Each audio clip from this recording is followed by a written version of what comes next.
So this morning we're here to meet Magee from Quirky but Fierce. Quirky but Fierce are a jewellery company, and they make their jewellery from what's called Seaglass, which Dee finds on the beaches around Ulster. And hopefully, if we find some Seaglass, she'll let me come back to her workshop and maybe make something with it.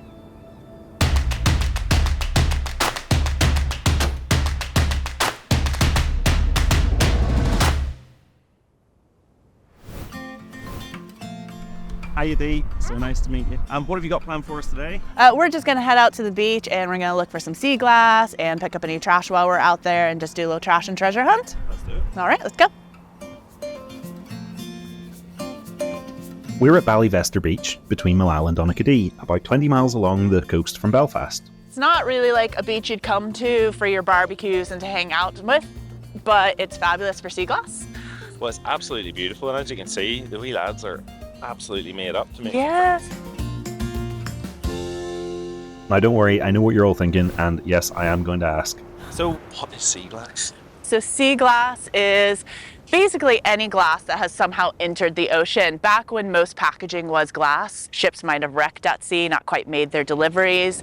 Victorian bottle dumps where people actually used to just bury all their bottles. So generally when you're looking for sea glass, the best thing to do is look for the pebbly areas, depending on the tides as well. And if there's been a storm recently or something like that, you'll get more or less sea glass. It's really just kind of a gamble on the day. Like, unfortunately, you'll find lots of bits like this, which is plastic, but as you can tell, it's breaking down even and even more.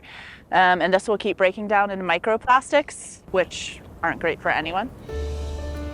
We have a sea glass sniffing dog. That, sir, is your first piece of sea glass. No way. It's Yeah. that easy. It is. It is that easy. You just stare at the ground and pick it up when you see it.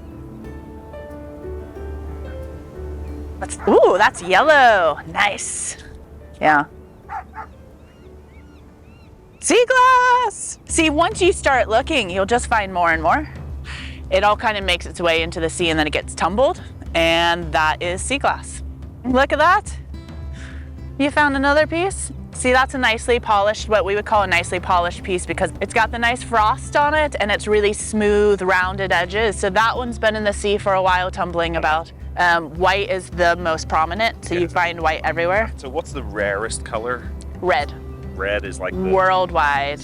Because even if you think about if you've ever seen something come in a red bottle these days, it's just really rare.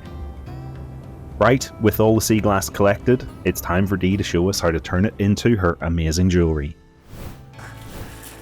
These blue bits are pretty exciting. From today's haul, I think they're the sexiest pieces, although the light green and the minty ones are quite good too. Nice, nice. All right. Basically, I choose the pieces I feel inspired to make with her. They say, I want to be a ring. And then I go ahead and just inspect them and see, like on this one, see how it just has some jaggedness there. I see that. That's going to make it really hard to get a nice, clean, close fitting bezel. The bezel would be the part that goes all the way around the stone and would keep the stone in place. So I just want to clean it up a little bit. Makes sense. So basically this is a diamond impregnated wheel. The key here is that a little bit of pressure goes a long way. So we'll go ahead and turn that bad boy on. So we'll just go in. It makes a really nice, satisfying noise while it's grinding. So you can see there, it's already taken off that little bit. Oh, it's ripping through it. Yeah, so it's very efficient. So I'll give you, see this little edge, how it's just got a little nubbin there? A nubbin, yes. Yeah, so. Grind my nubbins. So good, now take it off and check your progress. And it doesn't have to be perfect, we just don't want any big nubbins. I think that's grand. Time to bezel. All right, let's go. All right, cozy up. Right, we're in. Yeah, so I have 2 different widths of bezel wire that I generally work with. We'll decide which side we like. Generally, that is whatever side is flattest and is gonna sit evenly on the bottom. So I hold it down so then I can push the bezel around. So that's a pretty good fit now. So now we get to use the blowtorch. Class. And for that, we're just gonna spin around over here to the soldering station. We need to solder the bezel to keep it secure around the sea glass, and there's a really satisfying moment coming up. It'd be very embarrassing if it didn't work. Whoop, there it went. Just checking the joint to make sure it's a good, strong joint, and I'm not seeing any light through it, so we are good to go. The final step for today is for Dee to show me how to treat and shape the recycled silver that she uses for the band. So tell me about the name of your company, Quirky but Fierce. So it actually came about from a phone interview. When I was in university, I applied to be a bouncer in a nightclub.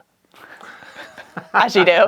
And they were doing a phone interview and they asked me to describe myself in 3 words. And those were the 3 that popped in my mind, quirky but fierce. And it's stuck ever since. And most importantly of all, why is it not a capital B on butt?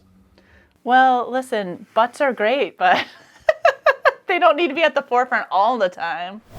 Have you got a finished piece for us to We do. prod? We actually have quite a few that might be going into Oh, the have you got Ulster some? shop. Super. I'm glad you've got them for me. I've even come with a bag to fill up with all these goodies. How convenient. It's like it was planned or something. Nothing. Nothing. Nothing is planned. Dee, thank you so much for the jewellery class and for welcoming us into your house. Thank you It's so been a much. pleasure to meet you. Thank you so much. Yeah, See you again absolutely. soon. Take care. Bye-bye. Bye.